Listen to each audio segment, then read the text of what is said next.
홍수가 나면 물천지입니다, 세상이. 그런데 홍수가 나면 물천지인데 마실 물이 없습니다. 생수가 없습니다. 이게 홍수가 나면 어려움이 있는 것이죠.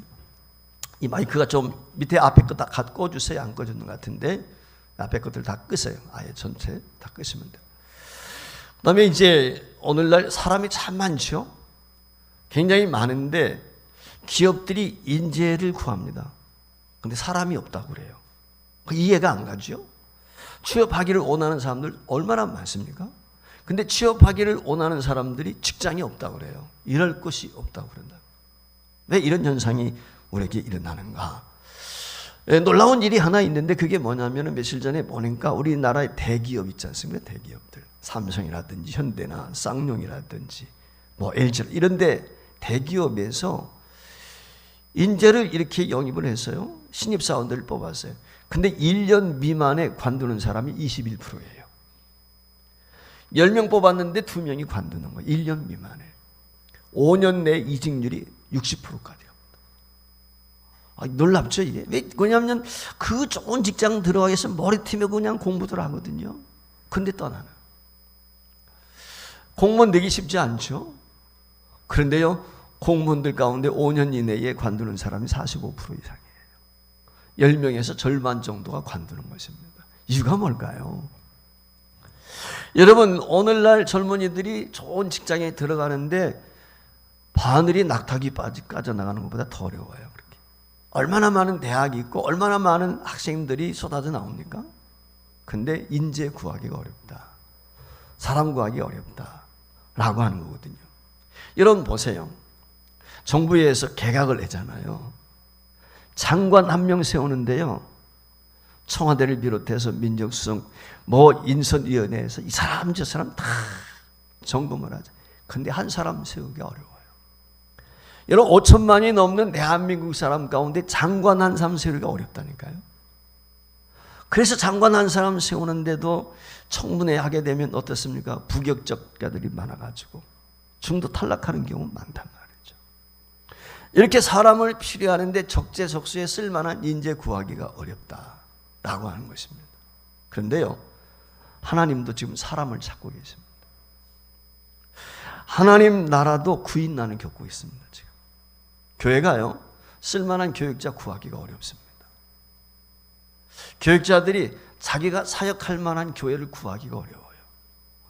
놀라운 통계 하나가 있습니다. 지난해 통계가 나왔는데 합동측이 한 10,000개 정도 되거든요. 근데 합동측에서 지난해 교인 숫자가 17만 명이 줄었어요. 우리나라에서 제일 큰 교단이거든요.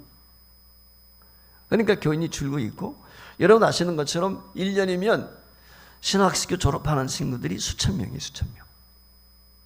한마디로 말하면 목사 후보생이 수천 명씩 나오는데 목회자를 구하려면 찾기가 어려워요. 그리고 많은 5만 교회, 6만 교회 이렇게 된다고 그러는데 5만 교회 가운데 우리 사역자들이 또 사역지를 구하는 것이 쉽지가 않아요. 이 구인난이 있고 구직난이 있는 것이거든요. 하나님의 나라도 마찬가지예요. 하나님의 나라를 세워감에 있어서 하나님께서도 독단적으로 역사하지를 않아. 사람을 통해서 일하세요. 하나님은 하나님의 나라를 이루어가는데 사람을 세워서 주의 일꾼을 세워가지고 그를 통해서 하나님의 나라를 이끌어가도록 하시는 거예요. 이스라엘 백성들이 애굽에서 출애굽할 때 하나님의 능력으로 할 수 있지만 그렇게 하지 않고 모세라고 하는 지도자를 세워가지고 이스라엘 백성들을 출애굽시키는 것처럼 교회도 마찬가지. 목사를 통해서 교회를 이끌어가도록 하나님께서 정하셨다는 것이에요. 오늘 여기 본문 말씀에 보면은 하나님께서 들어 쓰시고 싶은 그릇이 있어요. 그 그릇에 합당하나 못하냐 이게 중요한 거거든요. 15장 오늘 본문 말씀 35절 이 앞전이죠. 그러니까 이 16장 이전에 15장 35절 말씀에 보면 하나님께서 이처럼 말씀을 하시거든요. 여호와께서는 사울을 이스라엘 왕으로 삼으신 것을 후회했다 그랬어요. 여러분이 아시는 것처럼 사울 왕이 이스라엘 1대 왕인데 하나님이 세우신 것을 후회했다. 왜 그렇게 되었을까요? 여러분 사무엘이 굉장히 겸비한 사람이에요. 잘났습니다. 아주 스펙이 좋습니다. 저 같은 사람은 비교도 안 돼요. 키가요, 이스라엘 사람들 중에 다른 사람 비해서 머리 하나가 더 있어요. 인물이 잘생겼습니다. 그가 왕으로 맨 처음 피택되었을 때 겸비했어요. 겸손했어요. 근데 어느 순간 그 안에 교만이 들어갔어요. 교만한 사람의 특징이 뭐냐면 불순종이거든요. 그러니까 이 사울 왕이 언제부터 교만이 싹트기 시작하면서 불순종하기 시작을 합니다. 하나님이 그를 떠납니다. 하나님이 신이 그와 함께 하지 않는 거예요. 그래서 16장 1절 말씀에 보면 이렇게 기록이 되어 있어요. 여호와께서 사무엘에 이르시되 내가 이미 사울을 버려 이스라엘 왕이 되지 못하게 하였거늘 내가 너를 베들레헴 사람 이새에게로 보내리니 이는 내가 그의 아들 중에서 한 왕을 보았느니라 하시는지라 그랬어요. 이게 무슨 말이냐면 사무엘이 사울을 왕 삼아서 기름 부어자고 취임식을 시켰는데 그가 하나님 앞에 버림받게 되니까 너무 가슴이 아픈 거예요. 이스라엘 초대 왕이니까 사무엘이 국부란 말이에요. 얼마나 마음이 아프게 슬퍼하는 거예요. 그러니까 그 사무엘에게 하나님이 나타나셔서 내가 언제까지 슬퍼할 것이냐, 내가 사울은 버렸다 라고 이야기하면서 내가 이스라엘의 왕을 보았다. 오늘 여기 보았다 그러거든요. 보았다는 거예요. 이게 굉장히 중요해요. 하나님께서 이스라엘의 왕 될 사람을 보고 계셨다. 사울 왕 대신에 왕이 될 사람 이미 보았다라고 이야기하고, 하나님 지금도 이처럼 사람을 찾고 계십니다. 하나님의 마음에 드는 사람, 하나님 보시기에 쓸만한 사람, 그 사람을 하나님이 찾고 계시는 것입니다. 자, 그러면은 하나님이 보실 만한, 하나님이 쓰실 만한 사람이 어떤 사람일까? 첫째, 오늘 본문이 이야기하고 있는 것이 뭐냐면 중심입니다. 중심. 사람은 외모를 본단 말이에요. 스펙을 봐요. 학벌이 어떠리, 경력이 어떠리, 이거 본단 말이죠. 그런데 하나님은 중심을 보신다는 거예요. 옛날에 인재를 등용하게 될 때 신원서판이라고 하는 제도가 있었습니다. 신원서판이라는 말의 의미가 뭐냐면 그대로 몸신자, 그러니까 체격이죠. 외모와 말솜씨, 언자란 말은 말, 그 다음에 서라고 하는 글씨, 그 다음에 판이라는 분별력, 판단력, 그 사람의 능력이 있는가, 이게 순서예요. 그러니까 사람을 구인하게 될 때 맨 먼저 외모를 보는 거예요. 옛날에 이병철 씨라고 삼성 창업주가 있었죠. 이 사람이 신입사원을 모집을 하게 될 때 꼭 면접을 자기가 보는데 그 이병철 옆에 앉은 사람이 있어요. 그게 누구냐? 역술인입니다. 역술인. 아마 여러분들 유명한 일화 잘 아실 거예요. 유명한 역술인이 있었어요. 그 사람을 보고 인상을 보게 하는 거예요. 인상. 첫인상. 그러니까 이 신원서판 낼 때 신자란 말이 뭐냐면 몸을 보는 거예요. 오늘날로 말하면 외모, 첫인상, 사실 중요하죠. 요즘에 젊은이들 바람이 뭐예요? 젊은이 사이에 불고 있는 바람, 뜯어고치는 일. 이 뜯어고친 사람 없지? 네. 뜯어고치는 일입니다. 하나님께서 천국에 갔는데 못 알아보더래. 하도 많이 고쳐가지고 눈도 고쳤지, 코도 고쳤지, 입도 고쳤지, 다 고친 거라 그래. 사실 그렇거든요. 취업하려고 보니까 험악한 것보다는 보기 좋은 게 좋잖아, 인물. 그러다 보니까 취업하기 위해서 말이죠. 쌍눈썹 없는 사람은 쌍꺼풀도 만들고 뭐 이렇게 하면서 왜 수술도 안 하는 거예요? 보기에 좋은 떡이 맛있다고. 그렇잖아. 외모가 중요한 거죠. 세상 살아가는데 출세하는 데 있어서 말을 변변치 못하게 하면 어려워요. 말 잘해야 돼요. 글씨 잘 써야 돼요. 옛날에는. 제가 얼마 전에 예산에 가면은 김정희 추사 있죠. 그 기념관이 있습니다. 그분이 생가터가 있고 아주 엄청난 넓어요, 공원이. 그 예산에. 제가 거기를 갔어요. 저하고 우리 늦둥이 딸을 데리고 왔었는데 딱 두 사람밖에 없더라고. 관광객은 그 넓은 곳에. 그 전체를 다 돌아봤어요. 글씨를 얼마나 잘 쓰는지. 저도 초등학교 들어가기 전에 천자문, 계몽편 뭐 이런 걸 띄었거든요. 그 아버지가 이제 서당에 보내줘가지고 그거 한글 공부, 한문 공부 했단 말이죠. 붓글씨 공부하고 뭐 이렇게 했었는데 글씨 잘 써야 돼요. 오늘날로 말하면 요즘의 젊은이들은 글씨가 나는 잘 몰아버리겠더라고. 이게 새가 날아가는 건지 나비가 날아가는 게 글씨를 잘 모르고서 실제로. 근데 지들은 읽더라고, 쓰고 놓고. 자기가 썼으니까 그런데. 요즘에는 글씨가 그래요. 그게 왜 그런가 봤더니 요즘에는 아이들이 자판에 익숙해져 있어요. 그러다 보니까 펜글씨를 쓰는 게 아니고, 저 중학교 다닐 때 어릴 때 펜글씨, 붓글씨 다 이게 연습을 했거든요. 펜글씨 잉크 찍어가지고 하지 않습니까? 근데 지금은 그런 게 없어요. 다 볼펜, 연필도 요즘에 안 쓰잖아. 볼펜으로 쓰고. 그리고 다 이제 타이핑을 하고, 요즘에 핸드폰에 다 이게 문자 보내고 전부 다 손가락으로 하는 거니까. 그러니까 글씨 쓸 기회가 없는 거죠. 글씨 잘 써야 됐어요. 그리고 또 하나가 있다면 뭐냐면 분별력이에요. 판단력이, 능력이 있어야 돼. 이게 그른 것인지 옳은 것인지 그걸 분별할 수 있는 능력, 판단력. 요 신원서판, 요 네 가지를 통해서 인재를 등용을 했단 말이죠. 맞는 것 같아요. 그런데 저는 정반대라고 생각해요. 먼저 판이 중요한 것 같아요. 제가 볼 때는. 성경에서도 마찬가지고. 여러분, 사무엘 선지자가 하나님의 명을 받들어서 베들레헴 이새의 집으로 갑니다. 모든 자녀들이 다 모였습니다. 왜 갔습니까? 그 이새의 아들들 중에서 한 사람을 택해가지고 이새의 아들들 가운데 내가 왕을 보았다, 이스라엘 왕이 나올 사람을 내가 보았다, 하나님이 말씀을 했기 때문에 그 왕을 찾아간 거예요. 그래서 그에게 기름 부으려고 그 잔치를 배설해 놓고 그 왕이 간택되기 전까지는 식사를 하지 않겠다. 그래서 첫 번째 아들이 사무엘 앞을 싹 지나갑니다. 사무엘이 보니까 엘리압이 지나가는데 장대가 기골이 멋지고 잘 생겼어요.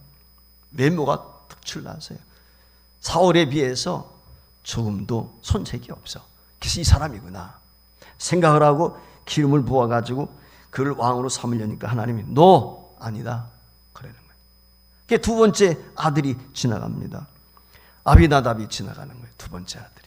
근데 그도 열심히 잘생긴 거예요. 근데 하나님이 너 아니래. 셋째 아들 삼마가 지나갑니다. 그도 아니래. 넷째, 다섯째, 여섯째, 일곱째까지 다 지나갔어요. 하나님이 아니라는 거예요. 그때 사무엘이 이새에게 묻습니다. 네 아들들이 다 이게 전부냐? 아니에요. 문열이가 하나 있습니다. 그러는 거예요. 여덟째 막내가 있는데요. 지금 들에서 양 키우고 있습니다. 목동 일하고 있습니다. 그러는 거예요. 그를 불러오라. 그랬어요. 그를 불러오기까지는 내가 먹지 않겠다는 거예요. 오늘 여기 여러분 보시면 아시겠지만은 사무엘이 그 7명의 자녀들이 지나갈 때 맨 처음에 여러분 이야기하셨던 것처럼 엘리압이 긴 줄 알았단 말이죠. 그런데 아니라는 거예요. 외모에 치중했어요, 사무엘은. 근데 하나님은 무엇이라고 말씀합니까? 오늘 7절 말씀에 그렇게 이야기합니다. 여호와께 사무엘에게 이르시되 그의 용모와 키를 보지 말라. 내가 이미 그를 버려놓으라. 내가 보는 것은 사람과 같지 아니하니 사람은 외모를 보거니와 나 여호와는 중심을 본다. 오늘 주기 중심을 본다는 거예요. 하나님의 사람 판단 기준은 뭐예요? 외모가 아닙니다. 올날로 스펙이 아니에요. 외형적인 겉으로 드러나는 것이 아니라 숨겨져 내면적인 것, 드러나지 않은 그 내면을 본다는 거예요. 이게 하나님이 쓰시는 사람이에요. 하나님은 잘생기고 못생기고 키가 크고 작고 그가 학식이 많고 적고 많이 갖고 적고 이게 상관이 없다는 거예요. 그러니까 하나님이 보시는 잣대는 마음이 중요한 거예요. 한마디로 그가 어떤 정신, 어떤 영적인 마음의 자세를 가지고 있느냐, 얼마나 건강한 마음이냐, 그의 영혼이 얼마나 깨끗하냐, 하나님에 대한 열정이 얼마나 있느냐, 이걸 보신다는 거예요. 여러분, 사울 왕이 왜 버림을 받아서요? 그가 외모가 잘못나서 그렇습니까? 가문이 나빠서 그렇습니까? 그렇지 않아요. 사울이 하나님 앞에 버림받은 이유는 불순종이에요. 불순종의 원인은 교만이에요. 교만의 특징이 뭐냐면 하나님 없이도 내가 모든 걸 할 수 있다고 생각하는 거예요. 자기 생각대로 자기 임의대로 할 수 있다. 하나님을 버리는 거예요. 하나님을 떠나는 거예요. 이게 사울이 있거든요. 그럼 다윗이 완벽히 해서 이스라엘의 왕이 됩니까? 아니에요. 실수가 많아요. 여러분, 바세바 사건을 비롯해서 그도요 허물이 많아요. 근데 하나님이 부족한 이 육체적인 육신의 눈으로 볼 때는 연약한, 실수가 많은 다윗을 쓰신단 말이에요. 부족한 것이 인간의 특징이고, 어떻게 보면 저는 그런 생각을 가져요. 저 자신을 보면서 저를 위로할 때가 있거든요. 그게 뭐냐면 제가 실수할 때가 있거든. 그래서 제가 그럽니다. 저한테. 야, 김 목사, 실수는 네 전공이잖아. 잘 그래요. 인간의 전공이 실수야. 실수 않는 사람이 있어요? 손 들어보세요. 하나도 없어요. 다 해요. 누구나 다 마찬가지죠. 여러분, 그런데 어떻게 하나님 마음에 들 수 있겠어요? 여기에 중요한 게 있거든요. 하나님은 그 중심을 보신다는 거예요. 그 중심을 보신다는 게 뭘까? 제가 곰곰이 생각을 했어요. 그러면서 우리 교회 후임으로 이런 사람이 세워졌으면 참 좋겠다. 사실 우리 교회에서 저하고 몇 년 동안 사역을 같이 한 사람이라면 제일 좋지요. 근데 우리는 그런 후임을 세우는 게 아니고 청빙 광고를 내서 지금 서려보고 하는 거거든요. 이게 뭘 알겠어요, 우리가. 청빙위원들은 그래도 인터뷰를 했지. 저는 아무것도 몰라, 솔직히. 네. 박정민 목사가 어떤 사람인지 아무것도 몰라. 저는 아는 게 없어. 왜냐하면 저하고 인터뷰한 적이 없으니까. 차도 한 잔 마셔보지 못했기 때문에. 그냥 오는 날 인사하고 밥 한 끼 우리가 대접을 해야 되니까 설교 끝나고 갈 때 식사 그걸로 보내면. 그러니까 청빙위원들 저보다 훨씬 더 잘 알죠. 인터뷰도 했고 소리도. 네. 그리고 기도하면서 준비했어야 믿기 때문에. 여러분, 제가 이 말씀을 드리는 이유는 뭐냐면 두 가지 측면. 하나, 성실한가. 성실성이 있어야 돼. 그 중심이 올바른 사람은 성실한 거죠. 두 번째 하나는 뭐냐면 하나님께 집중하는 삶을 사는 거야. 이 두 가지를 좀 봤으면 좋겠다. 제가 이 말씀을 드리는 이유는 뭐냐면 다윗이 성실한 사람이에요. 자, 지금 사무엘 선지자가 온단 말이에요.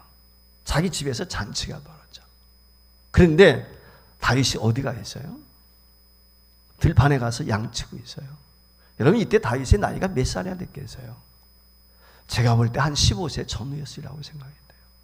여러분들 자녀 키워보잖아요. 열대쌀 먹은 게 뭘 알아요? 여러분, 그리고 이스라엘 광야는 어떻습니까? 맹수가 득실거립니다.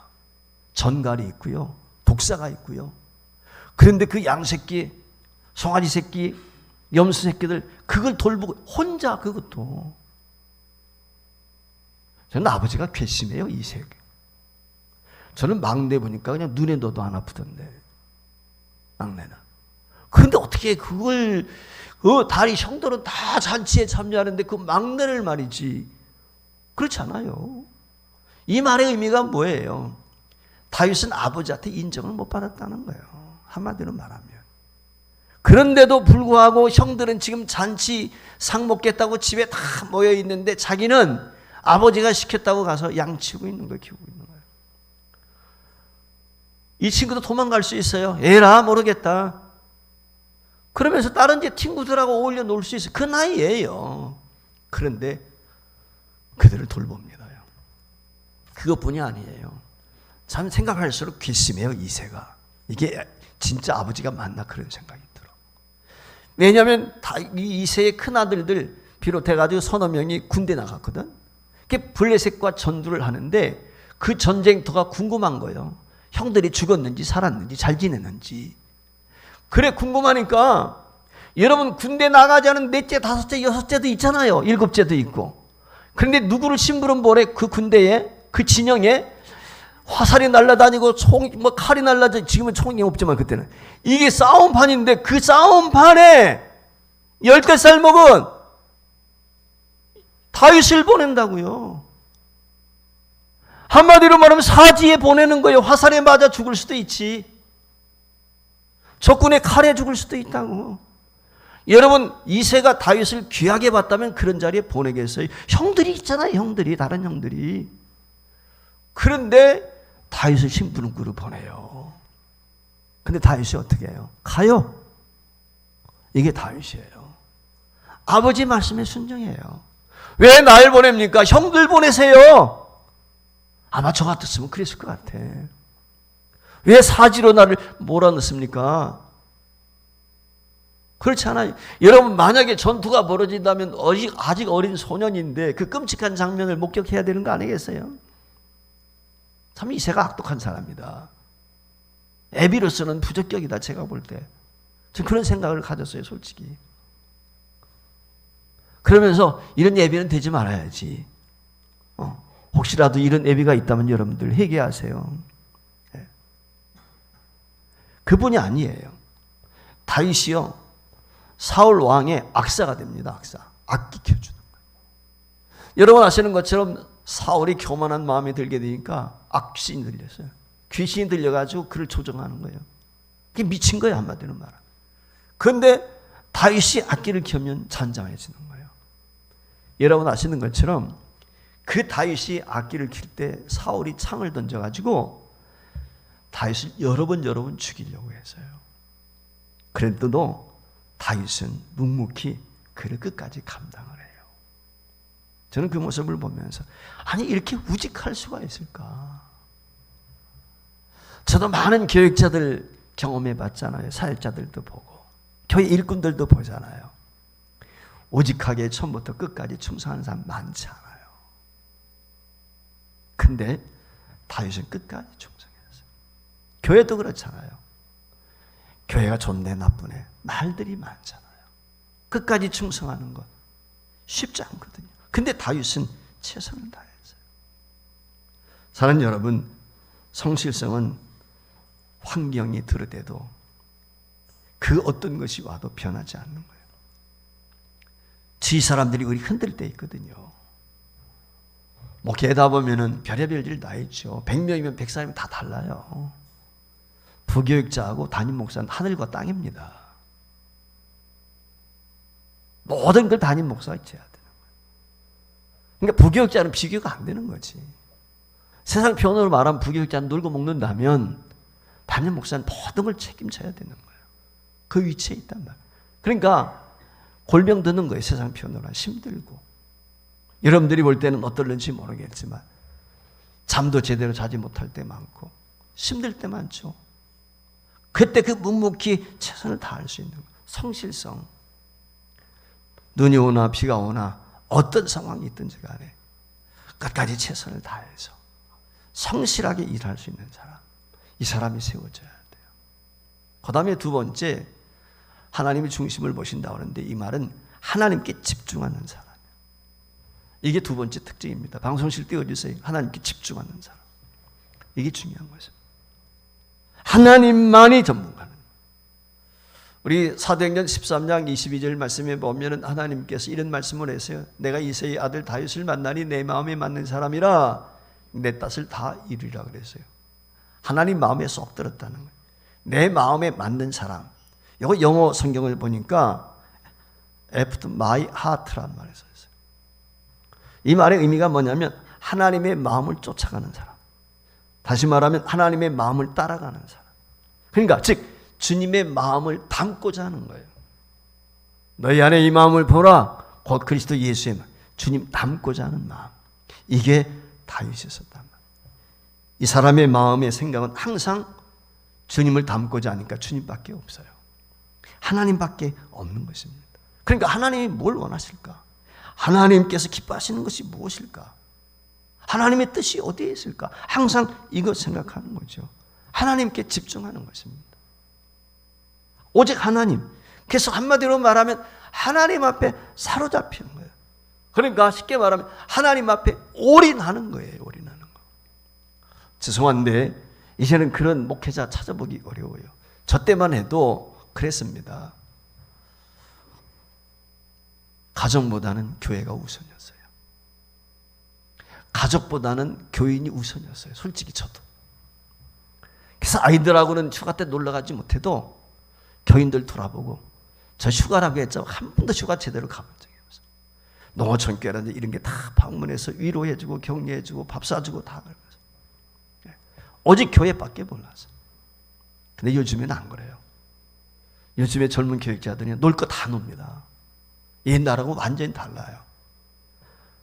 가족, 그게 정상이야 사실은. 자기 가족이 없는데 무슨 목회가 되겠어요? 가족을 제대로 일구지 못하는데 어떻게 교회를 일굴 수 있겠어요? 그게 굉장히 중요한 거거든요. 그래서 옛날에 보면 옛날 목회자들 가운데 탕아들이 많이 나왔어요. 목사들 자녀들 가운데. 제대로 돌보지 못해가지고. 교회는 열심히 했는데 망나니들이 나왔단 말이죠. 제가 이 말씀을 드리는 이유는 뭐냐면 하나님 앞에 올인할 수 있는 사람, 그것이 가정 목회가 되었던 이 오늘 현장 교회 목회가 되었던 어느 곳에 있든지 간에 하나님 중심. 여러분 아시는 것처럼 사무엘상 17장에 넘어가게 되면은 블레셋과 이스라엘 백성 군대가 전쟁을 하게 될 때 다윗이 아버지 심부름 가지고 음식 가지고 갔잖아요. 전쟁 형태 목격을 해요. 그때 보니까 골리앗이라는 사람이 나와가지고 싸움을 돋구는데 사울이라고 하는 왕을 비롯해가지고 모든 군대가 두려워가지고 땅굴 속에 들어가가지고 머리만 이렇게 두더기처럼 내놓고 말이죠. 눈치만 보고 있는 거예요. 싸우려고 하는 사람이 없는 거예요. 그때 이 다윗이 의분이 났어요. 아니 싸움을 돋구면서 이스라엘 군대 하나님을 욕하고 저주하는 그 골리앗을 보는 순간 화가 막 치밀어 오르는 거예요. 의문이 생기는 거예요. 이제 17살밖에 되지 않은 이 다윗이, 그래서 17장 26절 말씀에 보면은 다윗이 뭐라고 그래요? 이 할례 받지 않는 블레 사람이 누구이기에 살아계신 하나님의 군대를 모욕할 수 있단 말이냐. 의문이 생긴 거예요. 참을 수가 없는 거예요. 내가 싸우겠다. 그래서 두려워 벌벌 떨고 있는 사울한테 갑니다. 32절 보세요. 뭐라고 그래요? 32절. 다윗이 사울에게 말하되 그로 말미암아 사람이 낙담하지 말 것이라 주의 종이 가서 저 블레셋 사람과 싸우리다. 왕이 돼가지고 숨어가지고 낙심하고 있단 말이지. 그 왕 앞에 가서 내가 싸우겠소. 여러분 물맷돌 하나 가지고 가서 그를 무시찍지 않습니까? 여러분 이 어린 소년 다윗이 어떻게 그렇게 할 수 있어요? 하나님의 이름 만군의 여호와 하나님의 이름이 욕을 먹는다? 교회가 욕을 먹는다? 의분이 있어야 되죠. 의분이. 열정이 있어야지. 열정이. 뜨거움이 있어야 되는 것이지. 오늘날 이게 문제예요. 이게 오늘날. 젊은이들이 이게 없다 그 말이에요. 그러니까 여러분들이 후임자는 세우는 거예요. 여러분들이 중요합니다. 어떤 사람? 성실한 사람. 한마디로 하면 예수께 미친 사람. 이 사람이 후임자로 왔으면 좋겠어요. 그러면 이런 사람을 우리가 후임자로 세울 때 여러분이 어떻게 되겠어요? 여러분이 중요한 거예요. 오늘 공동회에 참여해서 투표하는 여러분이 중요한 거예요. 왜 중요합니까? 여러분이 분별력이 있어야 되는 거지.